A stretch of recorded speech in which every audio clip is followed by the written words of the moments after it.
पता नहीं आप लोगों में से कितनों ने लाइव प्ले देखे हैं। तो एक बहुत खूबसूरत सा प्ले है। इंडिया में जब भी थिएटर्स की बात होती है तो आई थिंक सब अग्री करते हैं कि नसीरुद्दीन शाह से बड़ा कोई एक्टर नहीं है थिएटर में। तो एक सपन सारन ने एक प्ले लिखा था वेटिंग फॉर नसीर, जो लगभग 90 मिनट्स का है। उसमें से एक छोटा सा मोनोलॉग है। मैं आपको सिर्फ मोनोलॉग का कॉन्टेक्स्ट देता हूँ। मेरा जो कैरेक्टर है वो मर चुका है, और मरने के बाद जब एक आखिरी इच्छा मुझसे पूछी गई मरने के बाद, तो मैंने बोला कि मुझे नसीरुद्दीन शाह का एक नाटक पृथ्वी थिएटर में देखना है बस। और ये इच्छा बहुत सारे मरे हुए लोगों ने रखी। अब मेरा टाइम है ये जस्टिफाई करने का कि मैं क्यों डिजर्विंग हूँ बाकियों से। ठीक है, लाइव परफॉर्मेंस आप सबने देखी होगी, बने रहिएगा। थोड़ा भी ऊपर नीचे हो जाए तो यहाँ स्किप का कोई वो नहीं होता, रिवाइंड फॉरवर्ड कुछ नहीं होता, तो प्लीज बने रहिएगा।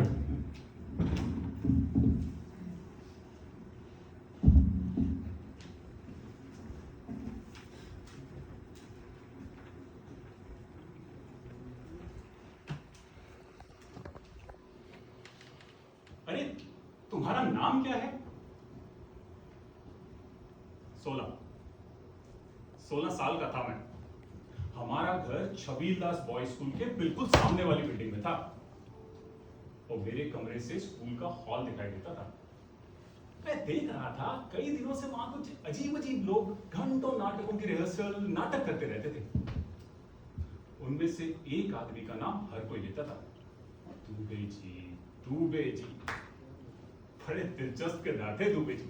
जीन्स, कुर्ता, बिखरे हुए बाल, सिगरेट, तेज चाल, तेज ढाल।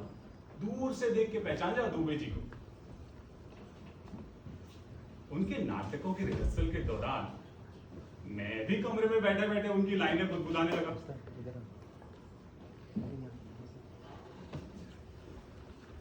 उस दिन शनिवार था, वर्ल्ड कप का final, India versus West Indies, 25 जून 1983। दुबे जी उन दिनों डॉन जुआन इन हेल नाम के नाटक की तैयारी कर रहे थे, और मैं अपने कमरे में बैठे बैठे बहुत कोशिश करता था कि लाइनें गुदगुदा सकूं, लेकिन जो ये डॉन का रोल करता था ना, लाइनें बहुत फटफट बोलता था, और मुझे कहां अच्छे से इंग्लिश आती। खैर, वर्ल्ड कप का फाइनल, सब दोस्तों ने सोचा कि सब मेरे यहां बैठ के फाइनल देखेंगे। और मैंने भी बोला, प्ले तो समझ आ नहीं रहा, छोड़ो रिहर्सल, फाइनल पे फोकस करो। इंडिया की बैटिंग खत्म हो चुकी थी, 183 ऑल आउट। सब हताश थे कि ये वर्ल्ड कप तो गया हाथ से। वेस्ट इंडीज की बैटिंग शुरू हो चुकी थी। एक विकेट तो जा चुका था, पर विवियन रिचर्ड्स मैदान में आ चुका था, और रिचर्ड्स हर बॉल पे चौका छक्का मार रहा था। मैं हताश खिड़की की ओर जा खड़ा हुआ, तो देखा कि रिहर्सल छोड़ डॉन अपनी लाइनें गुदगुदाता हुआ बाहर आ रहा है। डॉन ने खिड़की की ओर देखा, पता नहीं मुझे क्या हुआ। मैंने बोला, डॉन, रिचर्ड्स लिए जा रहा है। इतनी देर में हेन्स आउट। मैं खिड़की की तरफ गया और मैं बोला, don, Don, hands out. Dubey ji, Don सब झांकने लगे, और 2 बॉलों के बाद कपिल देव ने विवियन रिचर्ड्स का भी कैच ले लिया। मैं फिर भागा, मैं बोला, don, done, Richards out, Richards out, done. अंदर से दुबे जी, डॉन और उनकी पूरी टोली बाहर आई। दुबे जी ने बोला, रिहर्सल बैकअप करो, सब घर जाके अपना अपना मैच देखो, निकलो निकलो। वो लोग जब गली से जा रहे थे तो डॉन ने पलट के मेरी ओर देखा। पहली बार हमारी नजरें मिली। फिर 3 साल तक मैं हर रोज दुबे जी के डायलॉग्स, दुबे जी के रिहर्सल, ब्रेक्स, नाटक, सब कुछ डायरी में लिखता रहा। ये डॉन हर प्ले में तो नहीं होता, पर जिस भी प्ले में होता था उसकी आवाज कुछ अलग ही थी। अपने कमरे में बैठे बैठे मैं उसकी आवाज कभी कॉपी ही नहीं कर पाता था। एक ईर्ष्या सी हो गई थी उस आवाज से। फिर एक दिन दुक्कड़ वाले वड़ा पाव के यहाँ हमने सुना कि दुबे जी एक नया नाटक लिख रहे हैं और कास्ट डिसाइड कर रहे हैं। तो दुबे जी किसी से बोले, यार एक नया नाटक है, 2 किरदार हैं, एक लड़की है, एक राइटर है, समझ नहीं आ रहा किसे कास्ट करूं। पता नहीं मुझे क्या सूझा, मैंने बोला दुबे जी मुझे।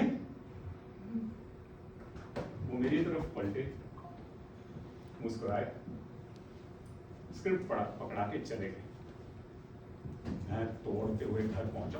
19 साल का था मैं, बर्नार्ड शॉ का नाम भी नहीं सुना था, पर पूरी स्क्रिप्ट रात में पढ़ डाली। समझ कुछ नहीं आया, वो बात अलग। अगले दिन 4 बजे मैं हॉल में पहुंच गया। किसी ने पूछा नहीं कि भाई तुम हो कौन, मान लिया आया है तो कोई अपना ही होगा। दुबे जी आए। दुबे जी बोला चलो रिहर्सल शुरू करते हैं, एक रीडिंग कर लेते हैं। किसी ने कहा अरे दुबे जी, अरे कास्ट तो बताइए। अरे इसमें बताना क्या है यार, 2 ही तो कैरेक्टर्स हैं, एक लड़की एक writer, Ratna you play the girl, और तुम्हारा नाम क्या है? मेरी तो सांस ही रुक गई थी। दुबे जी के नाटक इतने सालों से देख रहा था और दुबे जी के साथ एक्टिंग करने का मौका मिलेगा। तभी रूम में सब बड़बड़ाने लगे और रत्ना जी ने बोला अरे नसीर इज हियर। दुबे जी ने बोला हाँ Naseer, you will play the writer.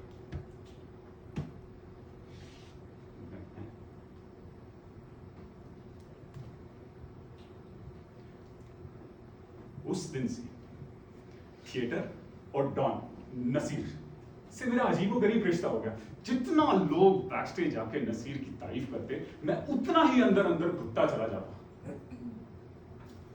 फिर एक दिन नसीर ने मुझसे पूछा अरे तुम्हारा नाम क्या है? उस दिन से ना ही मैंने ऐसा कोई नाटक किया जिसमें नसीर हो, ना ही उसका कोई नाटक दिखा। अरे बुरा लगता था यार, मेरी मेहनत मेरा टैलेंट उसके आगे कुछ भी नहीं, ऐसा क्यों?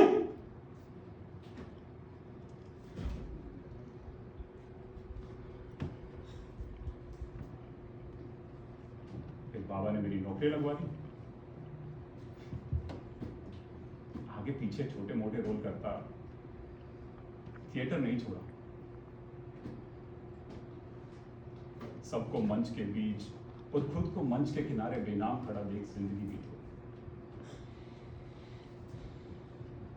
मरने के बाद पूछा कि तुम्हारी इच्छा क्या है? मैंने कहा मुझे एक बार नसीर का शो देखना है पृथ्वी थिएटर में। जानते हो क्यों? एक्टिंग तो वो अच्छी करेगा, ये तो सब जानते हैं, पर इस बार मैं उसे एक्टिंग करता देख खुश होना चाहता हूं। आज हजारों बच्चे उसे देख के अच्छा एक्टर बनना चाहते हैं, इस बात के लिए दाद देना चाहता हूं।